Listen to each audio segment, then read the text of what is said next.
Bonjour ou bonsoir à tous vous qui regardez les vidéos, que ce soit le jour ou la nuit, ici DVD Pro Souvenirs. Et aujourd'hui, je vais refaire le coffret de Kane, car oui, c'est l'idée de cinéphile qui m'a dit si je pouvais le refaire en entier.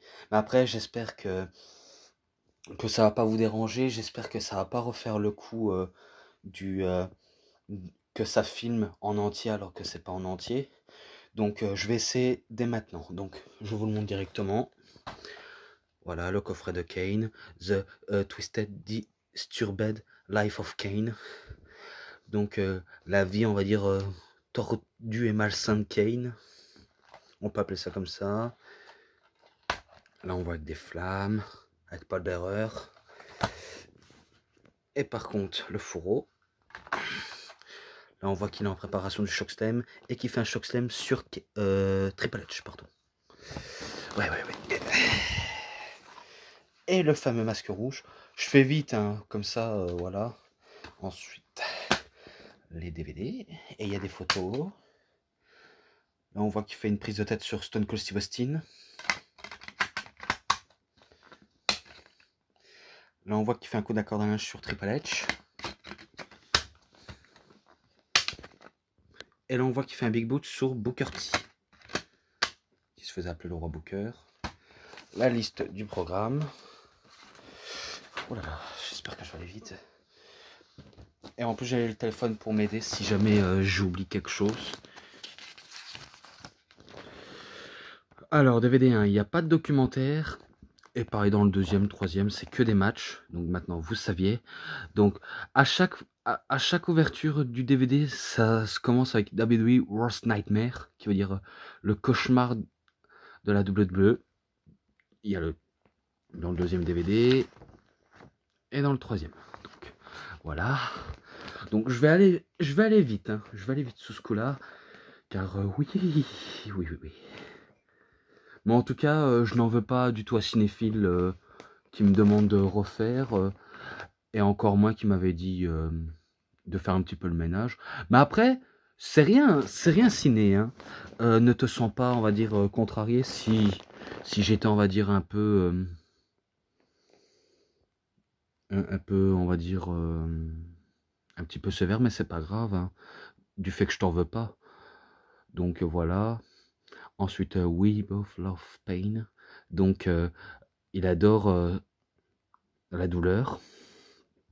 Et ça commence avec le premier match du coffret. Donc au Survivor Series, le 9 du 11 1997. Donc le Survivor Series 1997, c'est le fameux Montreal Screwjob. Et la stipulation du match, c'est Special Challenge Match. Donc un match spécial au Challenger, quoi. Donc c'est Kane accompagné de Paul Bearer contre Mankind. Je me rappelle que Mankind, Mick Foley, se fait maraber durant tout le match. Il aura beau se défendre, et riposter, mais c'est à la fin Kane qui bat Mankind. Et je lui avais donné un 3,20 ce match. Ouais, je l'avais mis ça. Ensuite, Big Brother, WrestleMania 14, le 29 du 3, 1998. Donc, Kane, accompagné par Paul Bearer, encore, contre l'Undertaker, cette fois-ci. Ça, j'avais déjà fait une review hein, sur celui de l'Undertaker, des matchs à WrestleMania et de 15-0, surtout dans le coffret de l'Undertaker. En tout cas, j'espère quand j'aurai, on va dire, un maximum d'économie, peut-être que j'achèterai ceux que je n'ai pas de l'Undertaker, et même des Frères de Destruction, et tout ce que Cinéphile m'a proposé, que je pourrais acheter, que je pourrais regarder, faire une review sûrement. Donc voilà. Alors, j'avais dit que Kane se dégage de 2 tombstones, sauf du 3e. Et il se fait battre par l'Undertaker, car c'est normal, on est à WrestleMania. Et à WrestleMania, c'est Taker qui remporte le match. Et ce match-là, je m'en rappelle très bien, je lui avais mis un 3,5. Donc voilà quoi, je lui avais mis un 3,5. Ensuite, Hellfire Brimstone. Donc, les flammes de l'enfer font surface. Ah, ça, je crois que je l'avais pas dit dans ma... Oh, peut-être.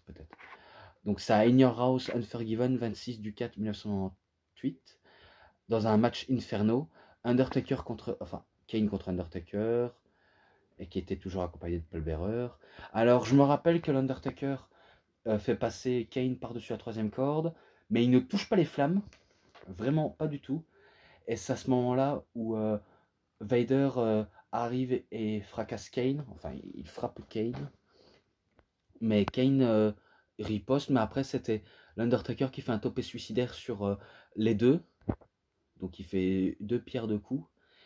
Et c'est là où Paul Bearer arrive avec la chaise en essayant de frapper l'Undertaker, mais l'Undertaker suit Paul Bearer et il va le prendre la grosse caisse et le mettre sous la tête et il va le faire même bouffer le micro.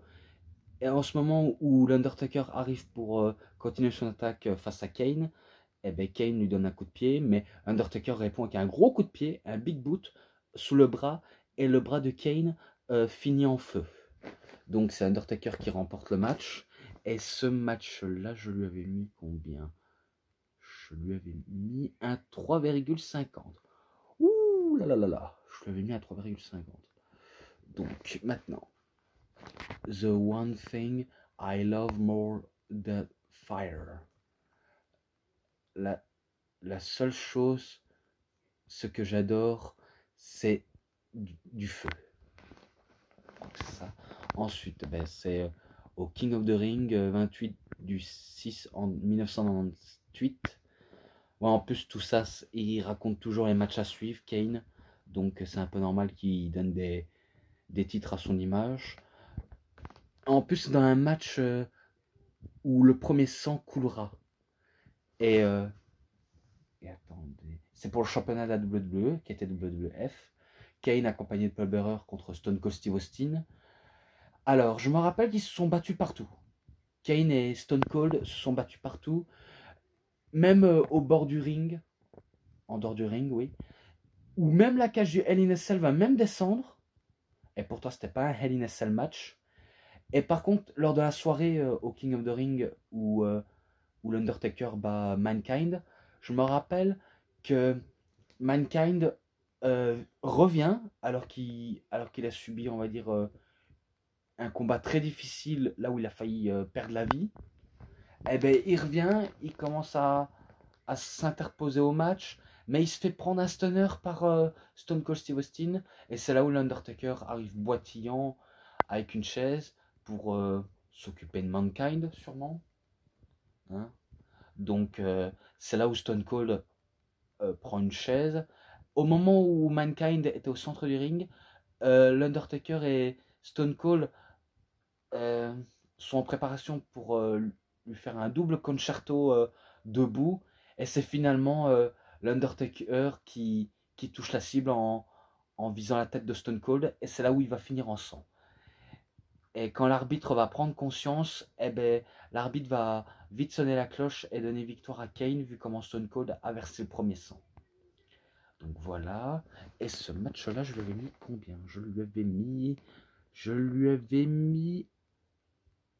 un 3,40. Voilà, je vais mettre à 3,40. Ensuite, The End Always Justified the Kane. Non, Means. Donc, les justifications à tout moment. Donc, c'est à Raw le 5 du 4 1999. Match pour le championnat du monde par équipe. Donc, c'est composé de Kane et X-Pac contre Jeff Jarrett et Owen Hart. Pas mal, vraiment pas mal ce match.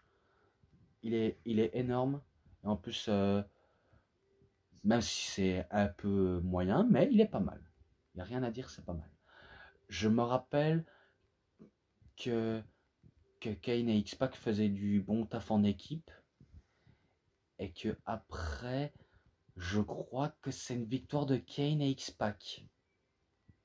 Je pense, hein, mais j'ai l'impression que c'est le cas. Et ce match-là, je lui avais mis un 3.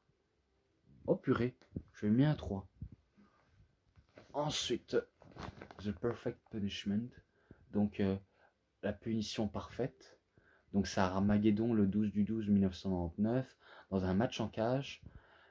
Kane était accompagné de Tori Wilson contre X-Pac. Alors, dans un match en cage, je me rappelle que X-Pac se défendait pas mal. En plus, maintenant, je commence à regarder pour essayer de voir si j'ai raison ou pas. Donc, j'essaye un minimum, quoi. Je me rappelle, je sais pas si c'est moi, mais je me rappelle qu'ils étaient sortis ou alors ils étaient pas en train de combattre dans le ring. Donc, peut-être que je me rappelle de ça ou pas. Mais je me rappelle que c'est une victoire de Kane. Surtout de ça, je me rappelle que c'était une victoire de lui. Et ce match-là, je lui avais mis, attendez, un 3,10. Ouais, je lui avais mis un 3,10. Ensuite, Nothing Can Save You. Personne ne peut te sauver. Donc ça a Armageddon le 10 du 12 en 2000 dans un Last Man Standing match, donc le dernier homme debout. Kane contre Chris Jericho. Alors, vous vous rappelez le fameux Armageddon où j'avais peut-être expliqué au sujet de Hell in a Cell avec 6 personnes.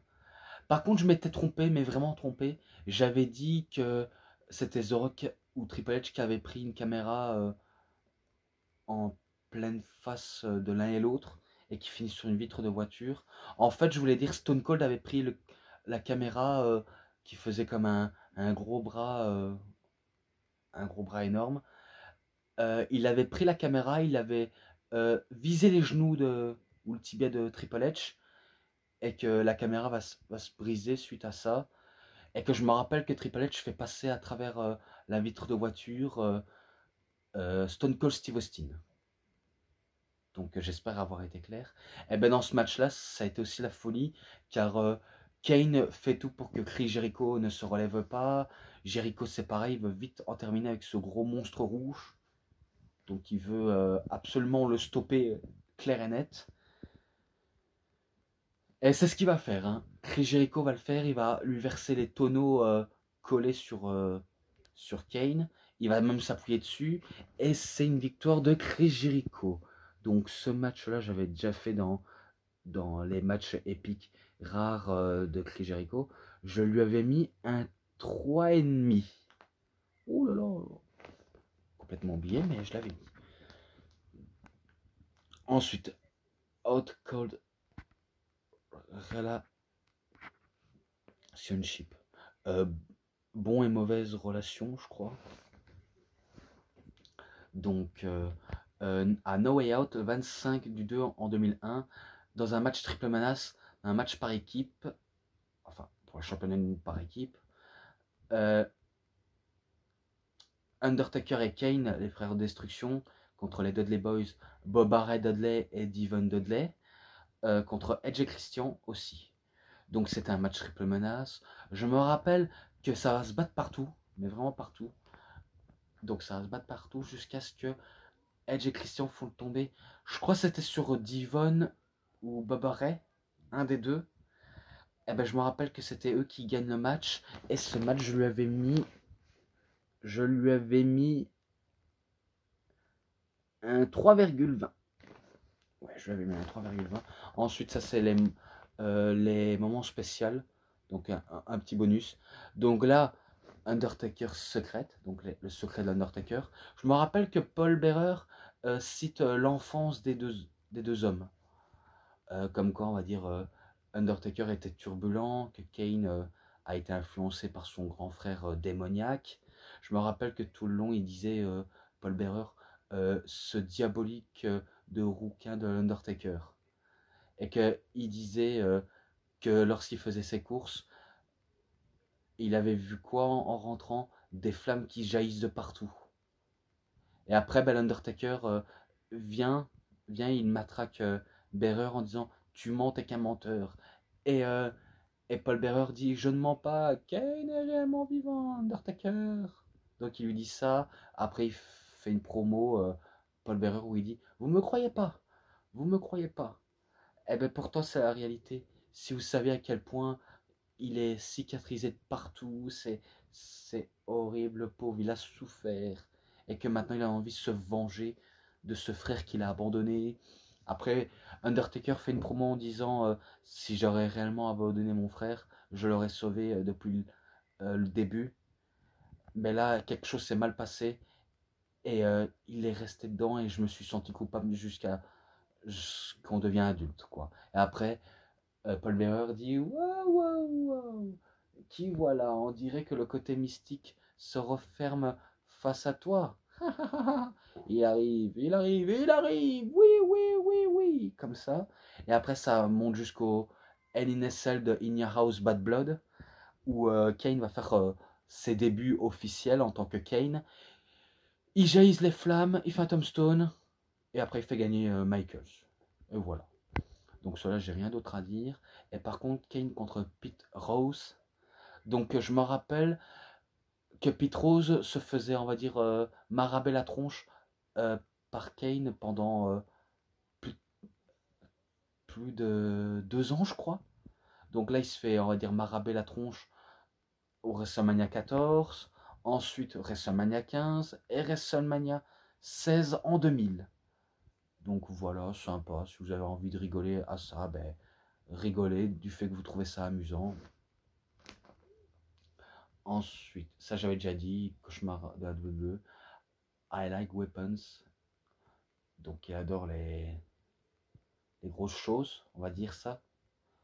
Donc à Judgment Day le 20 du 5 en 2001. Match pour le championnat intercontinental est dans un match de chaîne.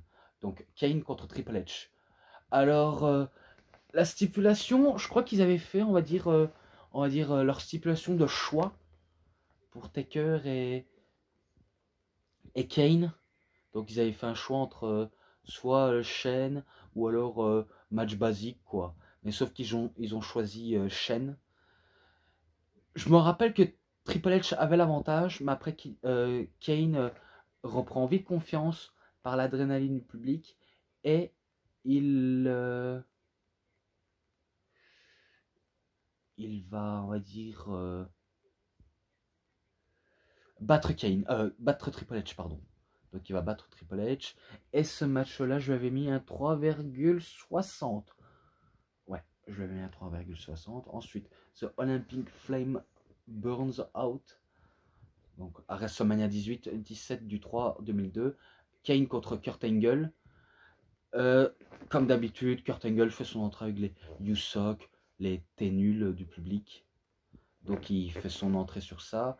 Et aussi, je me rappelle qu'il se défendait pas mal durant ce match et que Kane fait tout pour, on va dire, pour essayer de battre ce Olympien du haut niveau. On peut appeler ça comme ça. Eh ben, je me rappelle qu'il va perdre face à Kurt Angle. Ah ben non, non, non, non c'est Kurt Angle qui bat Kane.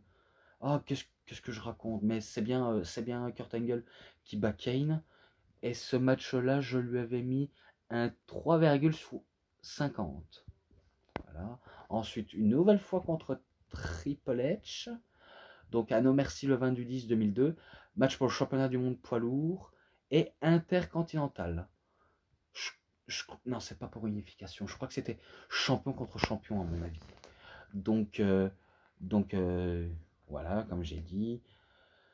J'avais dit dans ma review que c'était sûrement Triple H ou Kane qui... Non, non, c'est Triple H qui bat Kane. Mais après, je me rappelle que Kane se défendait pas mal, hein, car il faisait tout pour tenir tête face à Triple H. Mais à la fin, ben, c'est The Game qui bat Triple H, quoi. Donc, victoire de Triple H, et c'était un 3,70. Voilà. Ensuite, Oily and Blood. Donc, voilà. Donc ça a Raw le 6 du 1 en 2003. Kane et Rob Van Dam contre Chris Jericho et Christian. Bon match par équipe aussi. Vraiment un bon match. Je me rappelle que Rob Van Dam et Kane faisaient du bon tag en équipe. Je me rappelle qu'il y avait Chokeslam et 5 Star Frog Splash de la part de Kane et Rob Van Dam, mais je ne sais pas si c'est Chris Jericho ou Christian qui subit cette prise. Un des deux. On va dire que c'est Christian qui a subi ça. Donc c'est victoire de Van Damme et Kane. Et ce match-là, je lui avais mis un 3,40. Voilà. Ensuite, My True Self. Donc, à Raw le 8 du 9 2003. Dans un match en cage. Kane contre Rob Van Dam. Ouais, Rob Van Dam, il se défendait pas mal. Mais à la fin, c'est Kane qui va dominer. Il va clairement, on va dire, torturer Rob Van Dam. Donc, il va faire tous les prises sadiques qu'il connaît. Surtout le chokeslam final. Et il bat Rob Van Dam. Donc, ce match-là, je lui avais mis un 3,50. Voilà. Ensuite, Wrong Place, Wrong Time. Donc, aucune place, aucun temps. Donc, Unforgiven, 21 du 9 2003. Dans un match où le dernier homme sera debout. Alors, toute l'histoire mise sur l'agression sur Linda McMahon, la maman de Shane et de Stephanie. Donc Shane McMahon n'était pas d'accord, il décide de défier Kane pour ses agissements honteux. Donc ça va leur conduire dans un match où j'avais la réponse tantôt, où le dernier homme sera debout. Donc il décide de massacrer Kane. Il l'aura fait, mais après, c'est Kane qui va clairement un peu dominer tout le reste du match. Même si même si Shane McMahon est bon à se faire punching bobber, même si ça veut rien dire, on va dire se servir d'un punching ball. Je me rappelle qu'il avait pris une caméra, comme je vous avais expliqué tout à l'heure, qui tourne. Je me rappelle que ça va viser Kane, mais aussi ça va viser la table des commentateurs et qu'il y aura même un cassage de vitre par la suite.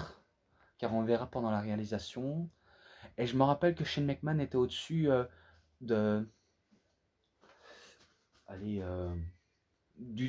petit entron d'entrée pour faire son entrée pour mieux accueillir. Je me rappelle qu'il faisait un genre de sweat-on splash, mais qui va atterrir sur le dos et il va pas réussir à se relever au compte de 10. Donc c'est victoire de Kane. Et voilà. Et ce match, je lui avais mis combien? Je lui avais mis un 3,70, vu comment il était pas mal. Et l'autre sera encore plus pas mal. Donc c'est Sending Him to Hell. Donc au Survivor Series le 16 du 11 2003. Dans un match d'ambulance, le final, enfin affrontement final. Kane contre Shane McMahon. Je me rappelle quand Shane McMahon faisait son entrée, il partait directement à la bagarre. Hein. Donc je me rappelle que les deux passent par-dessus la troisième corde. Et Kane, par contre, je l'avais vu, on dirait qu'il allait se planter la tête au moment où il passe par-dessus la troisième corde. Après, ça se bagarre, jusqu'au vestiaire, même dans le parking. Je me rappelle que Shane McMahon aura beau utiliser un genre de pick-up pour faire marche arrière sur Kane. Donc Kane passe à travers les vitres de circulation. Et après, ben, ça continue à se battre. Jusqu'à ce qu'on soit près de l'entrée, où ils vont se battre près de l'ambulance. Et je me rappelle que Kane va se recevoir une portière dans la figure, sans se protéger. Et je me rappelle que Shane McMahon va prendre, on va dire, une grosse caisse, qui est assez bizarre, mais qui a l'air facile de se casser. Donc il utilise ça, et il fait un spot dessus. Mais après, ça suffit pas pour mettre KO Kane, vu comment il va se remettre en conscience et lui faire un tombstone piledriver et l'emmener dans l'ambulance et gagner le match. Donc ce match-là, je lui avais mis un 3,80. Donc voilà. Ensuite, un petit for Agony. Donc là, c'est pour la rivalité au SummerSlam le 15 du 8 2004. Time Death to Us Part Match.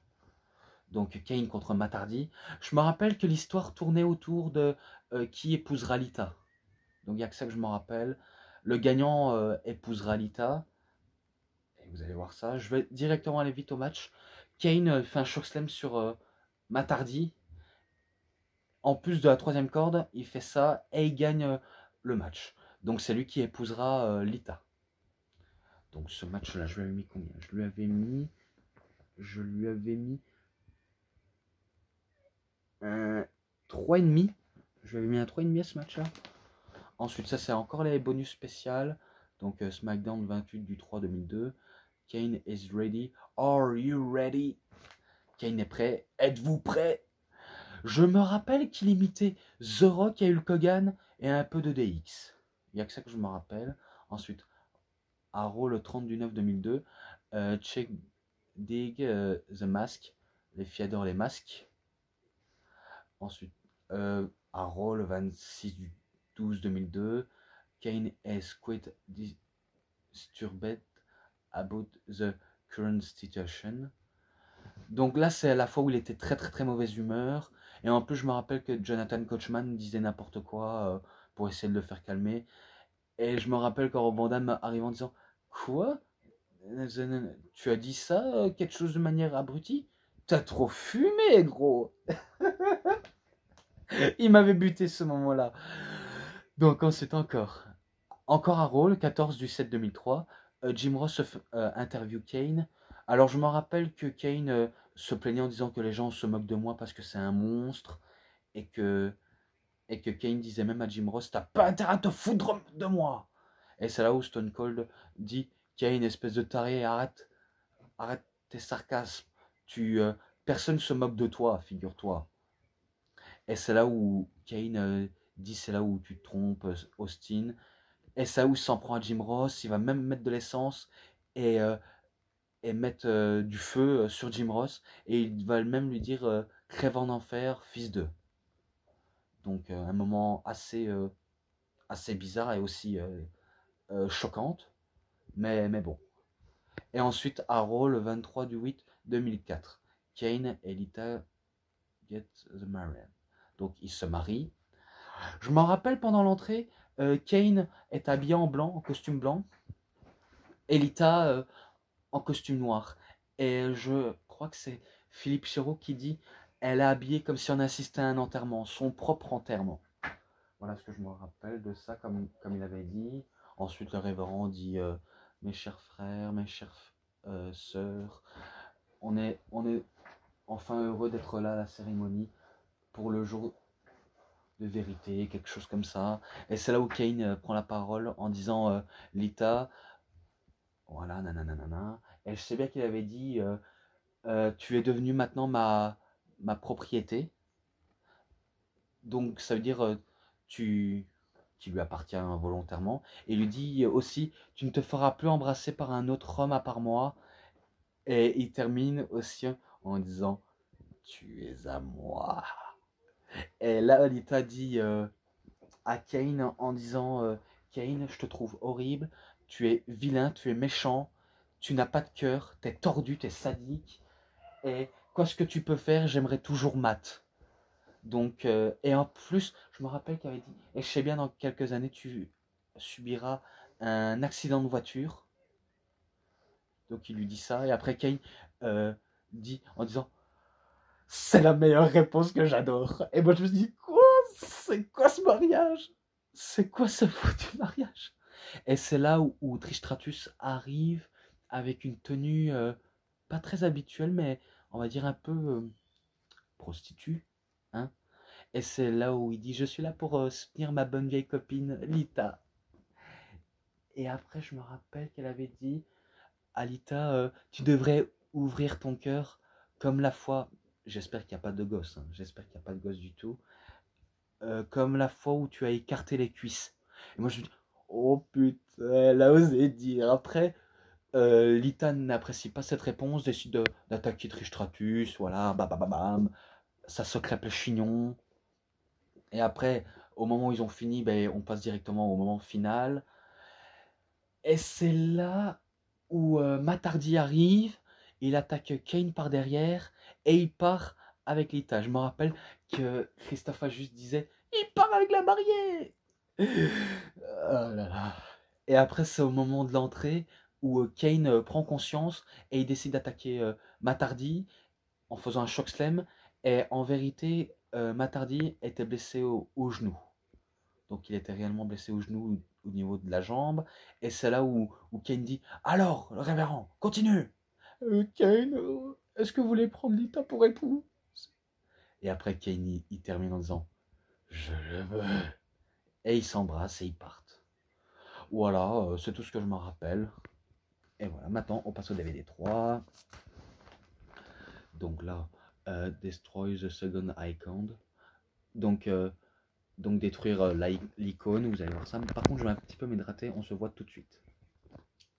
Donc voilà, je suis de retour. Et maintenant, on passe à Unforgiven de 12/9/2004. Un match sans disqualification, Kane contre Shawn Michaels. Donc il est accompagné de Lita. Kane, bien sûr, il est accompagné de Lita. Je me rappelle que Kane fracasse violemment la tête de Shawn Michaels. Et c'est là où il va commencer à pisser le sang. Et c'est là où réellement Shawn Michaels commence à avoir un œil qui louche. Donc c'est à ce moment-là où il y a eu un œil qui louche Shawn Michaels. Donc c'est à ce moment-là. Et aussi, il a continué durant tout le match. Donc c'était assez courageux de sa part à Shawn Michaels. Mais vraiment. Et il bat Kane avec un switch de musique. Et ce match-là, je lui avais mis un 4. Ensuite, It's my fault. Pardonnez-moi si j'ai roté. C'est de ma faute. Donc ça a Raw le 17/1/2005. Dans un No Horse Bar match.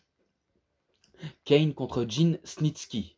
Donc si vous vous rappelez pas de Gene Snitsky, c'est normal car c'était, on va dire, un catcheur qui était qui était quand même musclé, mais qui avait, on va dire, un look assez étrange. Enfin, il était quand même bizarre, Gene Snitsky, honnêtement. Et je me rappelle, la rivalité tourne autour de la mort de l'enfant de Kane et Lita. Même si Lita n'était pas réellement enceinte, mais bon, vous aurez compris. Eh ben, je me rappelle qu'ils veulent, on va dire, la peau de Gene Snitsky. Mais par contre, il y a eu... je crois qu'il n'y avait pas de vainqueur dans ce match-là entre Gene et Kane. Oui, il n'y avait pas de vainqueur. Donc ce match-là, je me rappelle, je lui avais mis un 3,40. Voilà. Ensuite, Pain et torture. Donc douleur et torture. À Raw le 18/7/2005. Dans un match en cage, Kane contre Edge. Je me rappelle que quand Edge faisait son entrée jusqu'au ring, Matt Hardy l'attaque violemment Edge, parce que j'espère que vous vous rappelez peut-être de l'histoire. C'est la fois où Edge avait volé Lita à Matt Hardy, et que ça a été même rendu personnel. Donc voilà, maintenant j'espère que ça vous dit quelque chose. Et du coup, les deux hommes se détestaient réellement dans la vraie vie. Mais bon, passons. Je sais bien que Matt Hardy se fait escorter par la sécurité. Et Edge et Kane vont continuer le mouvement en s'attaquant. Et je me rappelle que Kane va finir en sang. Mais à la fin, c'est Edge qui remporte le match. Donc ce match-là, je lui avais mis un 3,50. Et maintenant, it's never over. Donc c'est jamais fini. À Raw le 25/7/2005. Dans un stretch match. Donc c'est dans un match de civière. Et je me rappelle que Lita prenait part. Donc elle s'interpose à chaque fois des attaques de Kane. Et attendez. Et je me rappelle que Edge avait pris une chaise en fracassant. Ouais, attendez. Oh purée, pourquoi j'ai appuyé sur ça? Excusez-moi. Hein. Donc je me rappelle que Edge bat une nouvelle fois Kane. Et à la fin, Kane fait un tombstone piledriver sur Edge et Lita. Et ça se termine là-dessus. Et celui-là, je l'avais mis un 3,60. Ensuite, The Big Red Monster à Raw le 18/9/2006. Kane contre Umaga. Si je me trompe pas, celui-là aussi, il a eu double...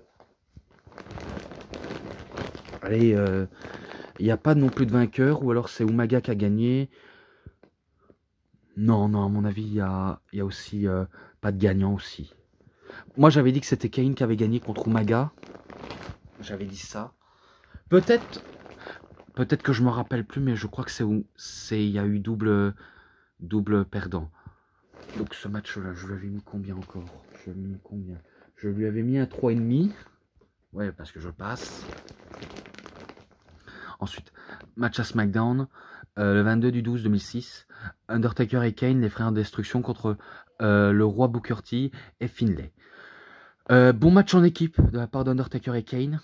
Donc vraiment sympa. Ils s'affrontent, ça donne coup pour coup.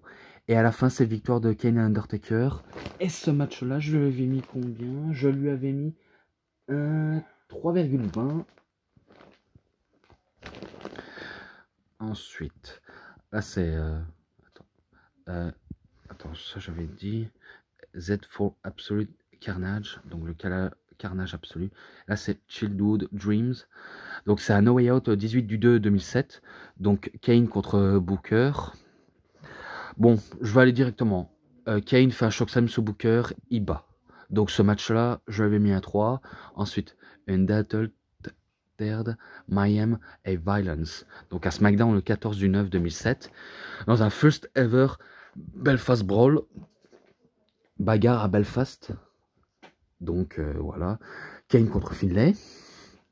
Alors, je me rappelle que ça se battait. Et c'est une victoire de Finlay. Donc, victoire de Finlay. Je crois que je lui avais mis aussi un 3. Donc voilà. I will never forget. Donc, maintenant, je passe directement au moment spécial. Donc, à WrestleMania 24, le 30/3/2008. 24 hommes pour une bataille royale pour le championnat. Enfin, pour déterminer le challenger numéro 1 pour le championnat de la ECW.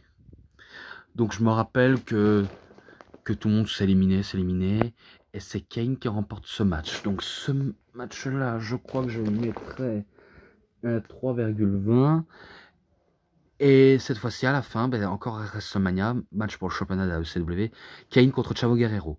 Alors, comme je l'avais dit, le match est court, car on croyait que Kane allait faire son entrée, mais finalement, il arrive par derrière pour faire son entrée, et Kane, il fait un chokeslam sur Chavo, et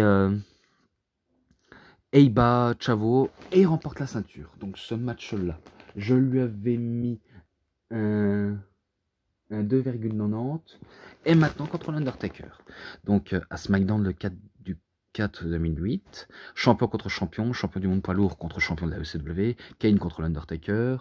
Alors ça se bat, jusqu'à ce qu'en même temps les deux se relèvent et ils se font attaquer par la Familia. Donc ils se font attaquer par Edge, Chavo, Kurt Hawkins et Zack Ryder, les deux faux Edge, et le manager, enfin le garde du corps de Chavo. J'ai oublié son nom, mais je m'excuse sincèrement d'avoir oublié son nom. Bon, je me rappelle que Kane et Undertaker, ben, ils se débarrassent de ces truands. Et à la fin, ben, Undertaker et Kane finissent le match. Donc, il n'y a pas non plus de gagnant. On va dire, il y a eu... ouais, il y a eu disqualification. Donc, c'était Edge et Undertaker qui remportaient le match, je crois. En tout cas, vous me jugerez. Mais en tout cas, c'est la fin du coffret. Donc voilà, j'ai fini cette review. Maintenant, elle est 10 fois plus complète. Et j'espère que je vais la sortir correctement. Et, par contre, l'ensemble, je lui avais mis encore combien encore?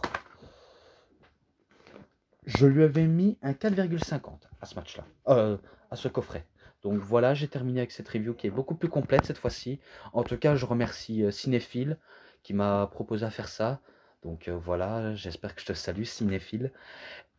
Et bien sûr, ben, je remercie toujours Cédric Glavy d'avoir su à mettre des messages à chaque fois. Donc je remercie toujours. Par contre, si à chaque fois on a l'impression d'avoir le même nom, en fait, mon vrai nom c'est Eric en fait. Eric. Donc voilà. C'est vrai que des fois on le prononce un peu différemment, mais c'est Eric. Donc voilà. Donc j'en ai terminé. Donc maintenant j'espère que cette vidéo vous aura plu. Vous savez ce qu'il vous reste à faire. Likez la vidéo, commentez, partagez, abonnez-vous à ma chaîne et cliquez sur la petite cloche pour avoir plus de notifications de mes prochaines vidéos. Et moi je vous laisse. Bon visionnage, bonne journée, bonne soirée à tous. Allez, au revoir tout le monde.